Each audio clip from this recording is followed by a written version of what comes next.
Remember putting together these simple 60-piece kids puzzles?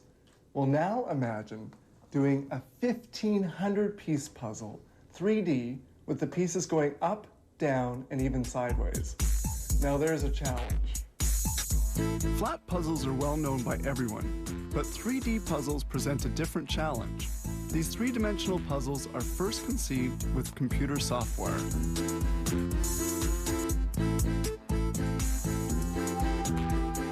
Good blades are needed to cut puzzle pieces. Here are the blades for the master die, which will cut out printed sheets of different models.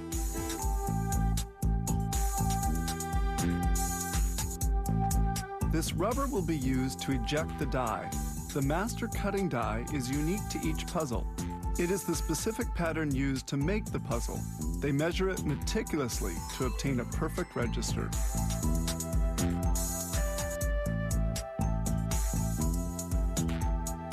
It's imperative that the die not move during the cutting, otherwise the pieces would be cut at the wrong points, so they very firmly secure it in place.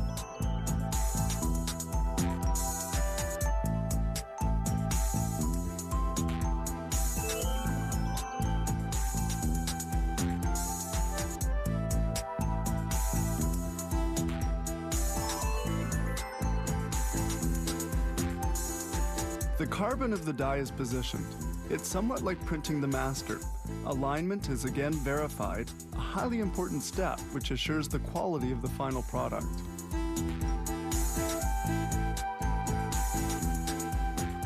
Finally, they install this large metallic plate, which is the cutting base. It will be on this surface that the master die will strike. Once measurements are finished, the drawer of the die is slid into place.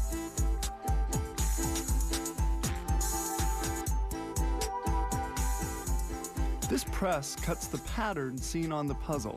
Here's how it works.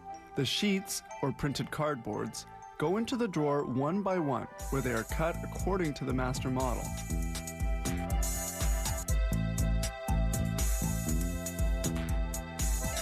We clearly see the press making the cut in the puzzle sheet.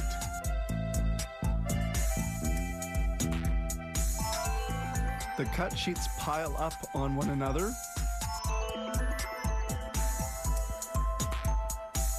and at this checkpoint, they verify the precision of the cut.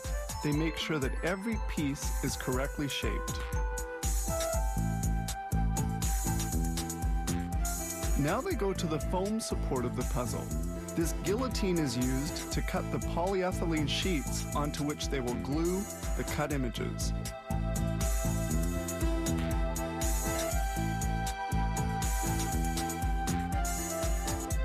Foam sheets are inserted into this laminator, heated to 232 degrees centigrade. The sheet with the design on it is glued onto the foam with a thermosetting adhesive. Now they glue the printed sheet onto the foam sheet. Once the adhesion is finished, the puzzles are stacked on one another, and they proceed to the unbuckling operation. By pulling, they remove the surplus cuttings.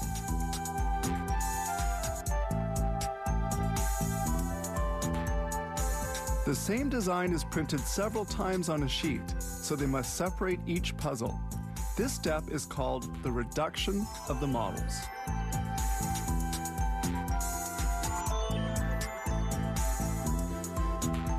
Now the pieces have to be separated. This decorticator handles this task and sends the pieces down a chute.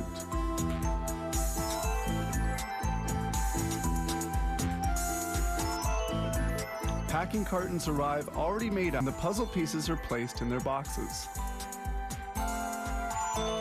No less than 15,000 puzzles are produced here each day. Since it began operations, the company has created more than 300 different puzzle models, from quite simple ones to much more complex designs. The largest of them contain a total of 3,146 pieces. And you need real patience for this one.